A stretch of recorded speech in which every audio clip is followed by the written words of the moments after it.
Hey everyone, it's Ben Hardy here, and in today's we're going to be looking at the new Toyota Tacoma Trailhunter. We're going to find out if this is really worth the monstrous price tag. Before we get into this video, as always, link to my car buying guide in the description down below. Let's get into it.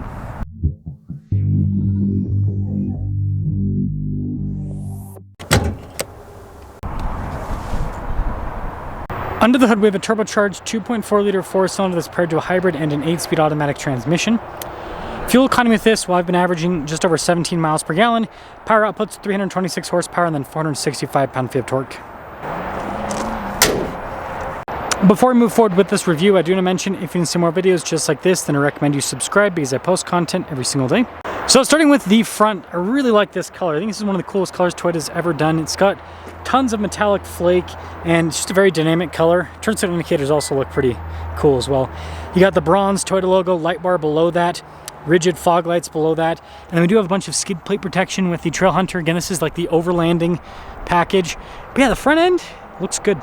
Tire and wheel setup is 265 by 70 by 18 in the front and over in the rear, and really cool looking wheels, as you can see. They're pretty aggressive tires. It would be cool to see them a little bit wider, maybe at least like 275 for the width, but still solid setup.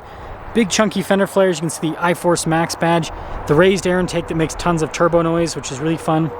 Trailhunter badge here on the side with the rock rail protection. And I'll take a few steps back so you guys can see the side profile. Now this quickly leads us to the key fob. We have our lock and unlock drop down for the tailgate. But before we take a look at that, we do have Old Man Emu suspension with this. So again, an overlanding setup, supposed to be durable, reliable. Now, tailgate obviously automatic for the pop-down function. We do have an air compressor with the Trailhunter, which is really cool. And then we've got this bed mat, which is really cool as well. Outlet here in the bed. We also have a chase rack, which it's a nice thing to have. Got attachment points and everything with it. And this is the automatic tailgate, so just bump that. I didn't bump it hard enough. There we go. It'll raise up. We've got these aggressive recovery points, parking sensors in the ARB bumper, and then you can see the spare tire mounted underneath. And yeah, like I said, it's a cool looking truck. I like this with the lighting on the side. Anyways, popping inside, nice trim here. This trim down below is pretty cool.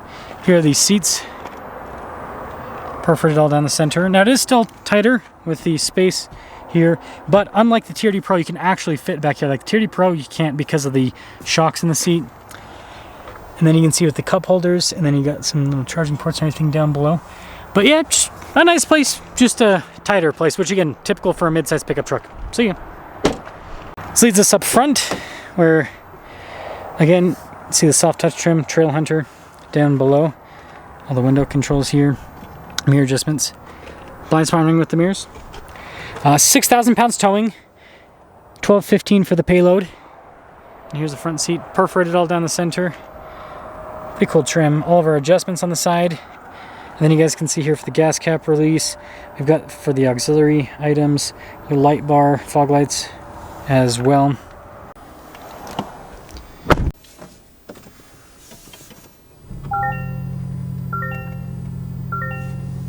Now take a look at the steering wheel, nice trim all around. I like the stitching on the airbag cover, it's pretty cool. A bunch of practical controls including adaptive cruise control, lane centering, it's got all of Toyota's modern tech with that. Volume voice command controls on the other side. Traditional stocks here on the back. And then we've got Toyota's new digital gauge cluster, which you can see the average miles per gallon. It has gone down because I've done a few tests that were all about accelerating, but yeah, I was getting over 17. We got the cool drive modes here. Kind of gives you a fun animation. But yeah, nice setup. So we've got this nice 360 camera system. You can see out of a bunch of different angles with the truck. My favorite thing is switching it to the off-road view. Yeah, just really good visibility with the whole system. And then big infotainment system, so quick response time. Well, I thought quick response time. Now it's like lagging as soon as I try to show it, of course. But yeah, it's a pretty good system overall. It is tablet-like though, with being plopped on there. Got Toyota right here, some storage up top, and then down below, we'll actually pull this out so you can look at that a little bit later. But yeah, nice trim on the outside. Dual zone climate controls, if it'll focus, there we go. Heated and ventilated seats with this as well. Wireless phone charging pads, some USB ports, shifter here for the 8-speed, parking brake, You can see the auto hold as well. Driveline select. This does have a 2-speed transfer case. No 4-wheel drive auto though, but you do have tow haul mode, multi-terrain select. Also have your crawl control, so all of Toyota's advanced off-road stuff. Trailer backup assist, camera view, rear locking differential. There's no front, but there's a stabilizer bar disconnect. See some cup holders. It's nice. Look at the trim here on the top. We do have a camera rear view mirror, and then we do have a power sliding rear window as well. And boom!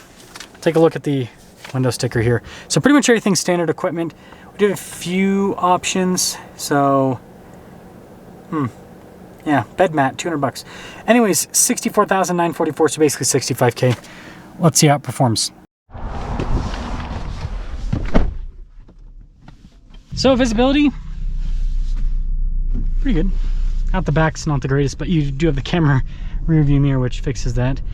Tacoma Trailhunter. Now this is my demo car for the week, and usually I film these videos at my house, but just with how my schedule is working out this week, and with the fact that I'm going to take this off-road, which if you aren't subscribed, it's another reason to subscribe. I'll have a Trailhunter off-road video. Yeah, I just want to have my weekend clear for other stuff than reviewing this. But what I'll say is the Trailhunter is pretty darn impressive. I am an owner of a new 250 Land Cruiser, which has the same powertrain as this, and it's interesting to see how this powertrain feels in a truck versus my SUV. I will say it feels good in this truck, but not as good as in the Land Cruiser. But it is cool. It's the little turbo noise. So here, I'll roll down the window so you guys can hear this. Got nobody behind us. Listen.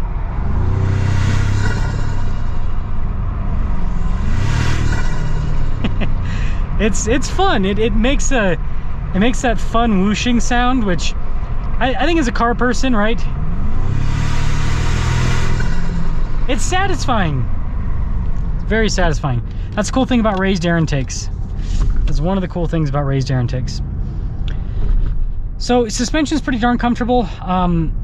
If you're not native to Utah, you're probably not going to understand what I'm about to say, unless you visited. Going up Parley's Canyon in this compared to the previous gen Tacoma is so nice. So previous gen Tacoma, gear hunting like crazy, revving up just to stay up with traffic. This, on the other hand, I won't say how fast I was going. In the fast lane in Parley's, 2,500 RPMs. You know, sometimes if there was slower traffic, this or that, then I would drop down to, or drop down a gear and go up to like 3,000, maybe 3,500 RPMs. But it's smooth sailing. So yeah, compared to the previous gen Tacoma, I mean, this thing is so much better up and down the canyons. Fuel economy though, I mean, I was averaging just over 17 when I landed up here. So I imagine going back down, my fuel economy would go back up a little bit, but it's not like this is super economical. But it's a pickup truck with relatively big tires, not massive, but big. So with everything put together, the Trailhunter, I think that this is the loaded up Tacoma to get. I love the new TRD Pro, don't get me wrong. It's got cool Fox shocks, it's got those cool seats and everything, but the seats rob practicality. And truth be told, there is another mid-sized pickup truck with Fox shocks that's better at high-speed off-roading than the Tacoma. It's called the Ranger Raptor. I love the Tacoma suspension setup, but they're using Fox shocks just like the Ranger Raptor, but they're using an inferior system to the Ranger Raptor. So it's like, if you're going to do high-speed off-roading, you might as well go Ranger Raptor, in my opinion. Whereas if you do want to do the overlanding stuff, yeah, the Trailhunter can actually make sense. So I actually think that this is a better, funny enough, I think it's actually a better Tacoma to get, which, yeah, I wasn't expecting that to be my thing. Why did it reset? Weird. I had it set at tire pressure, but now it doesn't show that anymore. Suspicious. So anyways, let me know what you guys think about the Trailhunter. But after, you know, driving this around and everything, I'm super impressed with this packaging on the new Tacoma. I do still think it's expensive, but it does come with some pretty cool kit. And I do think it's a better, in terms of like truck to truck, I would rather get this than the TRD Pro. That is something that I will say. And I'll try to get a side-by-side comparison to show you guys, but let me think about the new Trailhunter.